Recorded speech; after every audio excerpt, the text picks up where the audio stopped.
Ajablanarlisi shundaki, ilgari ChatGPT hech kimning xayoliga ham kelmagan. 2009-yilda Bitcoin kabi ChatGPT chat interfeysiga kiritilganda hammasi o'zgaradi. ChatGPT tushundingiz shekilli va hamma go'yo aqldan ozdi.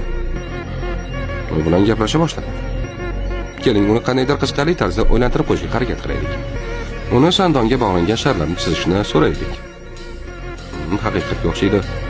Lekin biroz multfilm temasida. Endi arqonlarni kesib tashlasak, nima bo'lishini so'raymiz. Qarang, u sharlar yuqoriga uchib ketadi, sandon esa pastga tushadi deb javob berdi. Ammo buni yosh bola ham biladi. Keling, yana murakkabroq vazifa beramiz. Masalan, mexanikani tushunish bo'yicha Bennett testi. Mana siz oxirgi tishli g'ildirak qaysi tarafga aylanishini taxmin qila olasizmi? Endi neyrotarmoqdan so'raymiz.